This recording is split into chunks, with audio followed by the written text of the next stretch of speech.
गणित विषय को लेकर जो डर है उसे कैसा दूर करें।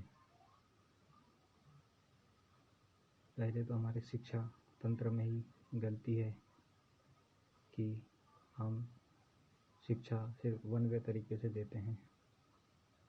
इसमें बच्चा सिर्फ सुनता और देखता है और घर पर जाकर जो समझाया है उसे करता है, नहीं वो अपना एक्स्ट्रा नॉलेज उसमें ऐड कर सकता है, नहीं उसे किसी दूसरे बच्चे को उस खुद को जो समझ में आ रहा है उसे समझाने का मौका मिलता है। हमारे प्राचीन समय में गुरुकुलों में बच्चे अपने से छोटे बच्चों को पढ़ाते थे। इससे होता ये था कि पिछली क्लास में उनके कॉन्सेप्ट कमज़ोर रह गए, उन्हें इम्प्रूव करने का मौका मिलता है। वह छोटे बच्चे अपने सीनियर बच्चों से कोई भी बात खुलकर बोल सकते हैं, और क्योंकि टीचर को क्लासरूम में जो डर रहता है कि मेरे से गलती नहीं हो जाए, वह उन सीनियर और जूनियर बच्चों में वह डर नहीं रहता। इसलिए खुलकर प्रयोग करते हैं दो बच्चे मिलकर, वह प्रैक्टिकल अप्रोच का निर्माण होता है गणित में। इसलिए ज़रूरी है कि हम जितनी देर गणित विषय को दे रहे हैं उसका आधा समय हम किसी अन्य छात्र को पढ़ाने में दें। हो सके तो जो थोड़ा ठीक छात्र है वो अपने से थोड़े कमज़ोर छात्र को पढ़ाए, और बच्चा कितना भी कमज़ोर हो उसके लिए ज़रूरी है कि वो किसी न किसी को पढ़ाए।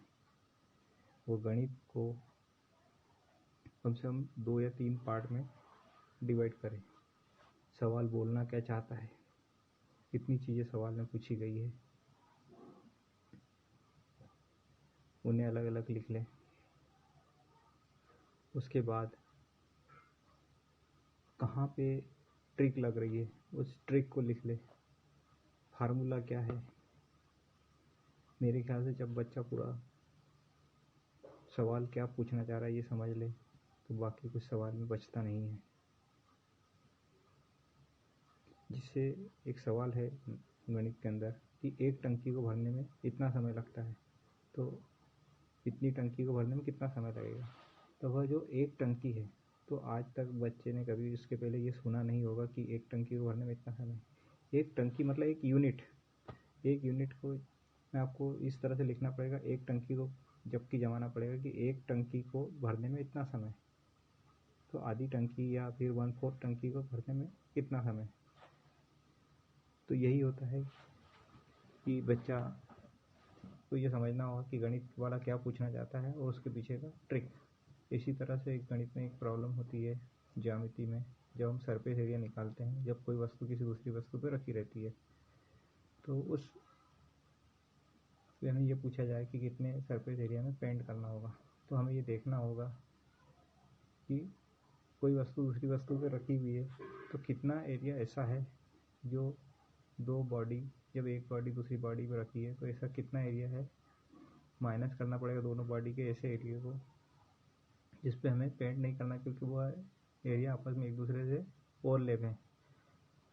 और ऐसे 2-3 बॉडी या 4 बॉडी आपस में रखी है, हमें सरफेस एरिया निकालना है जिसका पेंट करना है।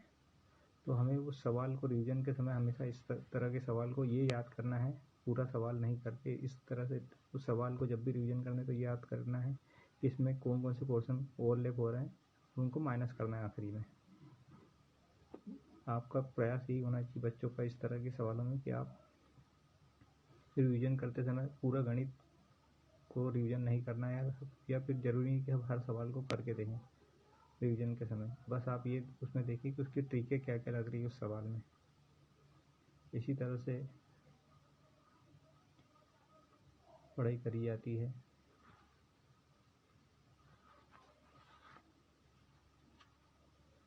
आप सबका वीडियो देखने के लिए बहुत बहुत धन्यवाद।